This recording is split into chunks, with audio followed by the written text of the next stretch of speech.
रावण के दिल में एक दर्दनाक हुक उठी जब उसने अपने प्रिय छोटे भाई कुंभकर्ण की मृत्यु की खबर सुनी। वह ऐसा असंभाव्य हादसा था जिसे वह मानने को तैयार नहीं था। कुंभकर्ण की मृत्यु का विचार ही रावण को अंदर तक झकझोर देता था और उसका दिल विश्वास करने से कतराता था। रावण ने अपने आसपास खड़े सभी दरबारियों और युद्धकर्मियों से पूछा, क्या ये सच है कि मेरे कुंभकर्ण को किसी ने मार दिया? ये कैसे संभव हो सकता है? कुंभकर्ण तो खुद मृत्यु के सामने खड़ा होता था, वह कभी हारता नहीं था। ब्रह्मा, विष्णु और महेश भी उसे परास्त नहीं कर सकते थे, तो फिर उसे कैसे मारा गया?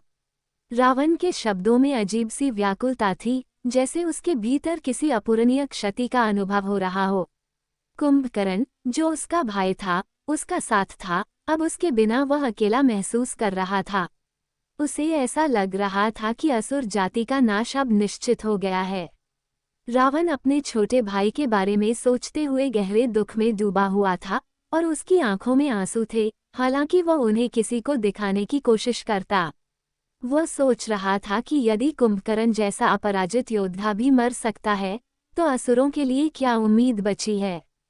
तभी रावण के सबसे बड़े और प्रिय पुत्र इंद्रजीत ने आगे बढ़ते हुए उसे सांत्वना दी, पिताजी, आपको घबराने की आवश्यकता नहीं है।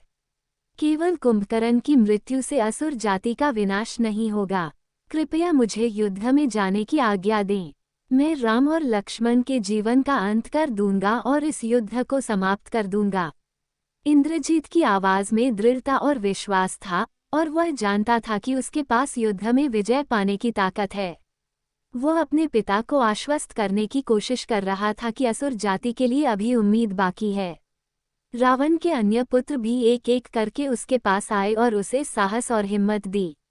अतिकाया, देवांतक, नारांतक, त्रिशरा, दारुक और निकुंभ सभी अपने पिता से यह वादा करते हुए कहा, पिताजी, हम सभी भाई मिलकर इस युद्ध का निर्णय करेंगे। हमें विश्वास है कि हम निश्चित रूप से जीतेंगे। आप चिंता न करें, हम आखिरी समय तक आपके साथ रहेंगे। रावण की पत्नी धन्यमालिनी के पुत्र अतिकाया ने एक और उग्र प्रतिज्ञा ली, पिताजी, मैं राम के छोटे भाई लक्ष्मण का वध कर दूंगा। जैसे आपने कुंभकर्ण को खो दिया, वैसे ही मैं लक्ष्मण को मारकर राम को अपने भाई की मृत्यु का दुख महसूस कराऊंगा। अतिकाया की आंखों में क्रोध और प्रतिशोध का आक्रोश था, और वह युद्ध में अपनी भूमिका को निभाने के लिए तैयार था। इन सब के बाद रावण का मन थोड़ा सा शांत हुआ, और वह अपनी सेना के साथ युद्ध भूमि की ओर बढ़ने का आदेश देता है। सभी राक्षसों ने युद्ध के लिए अपनी तैयारी शुरू कर दी। केवल इंद्रजीत, जो रावण का सबसे प्रिय और शक्तिशाली पुत्र था, अपने पिता के पास रुक गया। रावण के दिल में इंद्रजीत के लिए एक विशेष स्थान था, और वह उसे खोने से डरता था। इंद्रजीत ने रावण को आश्वस्त किया कि वह युद्ध में पूरी ताकत से लड़ने के लिए तैयार है, लेकिन वह नहीं चाहता था कि उसके पिता का दिल किसी तरह से टूटे। युद्ध भूमि में अतिकाया ने लक्ष्मण को ललकारा। अतिकाया, जो स्वयं महापराक्रमी और शक्तिशाली था, उसने लक्ष्मण को चुनौती दी।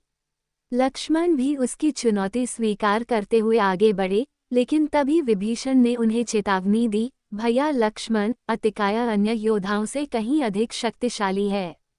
उसने भगवान शिव से धनुर्विद्या प्राप्त की है, और वह महाक्रूर योद्धा है। आपको सावधान रहना चाहिए। विभीषण का ये कथन लक्ष्मण को सचेत करता है, लेकिन लक्ष्मण ने ठान लिया था कि वह युद्ध में अपनी पूरी शक्ति से लड़ेंगे।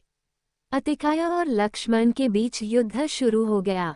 दोनों ही वीर योद्धा धनुर्विद्या में माहिर थे, और युद्ध के मैदान में उनकी जुझारू लड़ाई चल रही थी। इस युद्ध में कोई एक भी पक्ष जीतता नहीं दिख रहा था। अतिकाया के प्रहारों से लक्ष्मण भी कई बार लड़खड़ाए, लेकिन वह गिरने नहीं दिए गए। उनका साहस और आत्मविश्वास उन्हें लगातार उठा रहे थे। इसी बीच सूर्य अस्त होने लगा, और अतिकाया की शक्ति और बढ़ गई। असुर जाति का ये नियम था कि जब सूर्य अस्त होता है, तब उनकी शक्ति दोगुनी हो जाती है।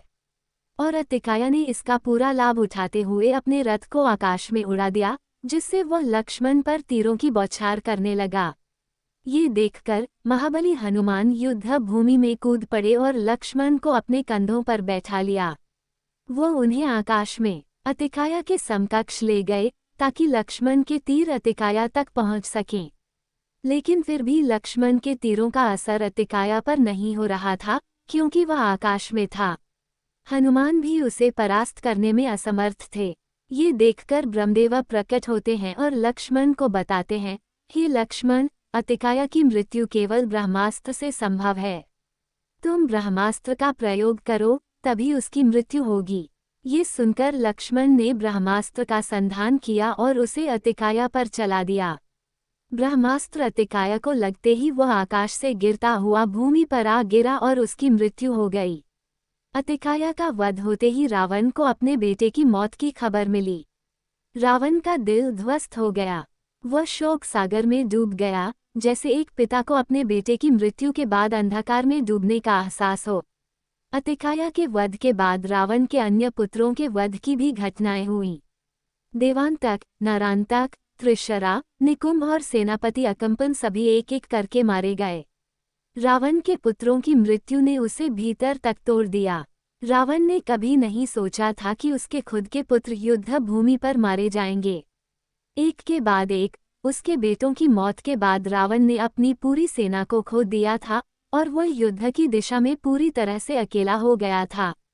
इंद्रजीत, जो अब तक रावण के पास खड़ा था, अपने पिता की शोकग्रस्त स्थिति को देखकर उसके पास आया और बोला, पिताजी, हमें हार मानने की जरूरत नहीं है। हम इस युद्ध को जीत सकते हैं, लेकिन हमें अपनी रणनीति बदलने की जरूरत है।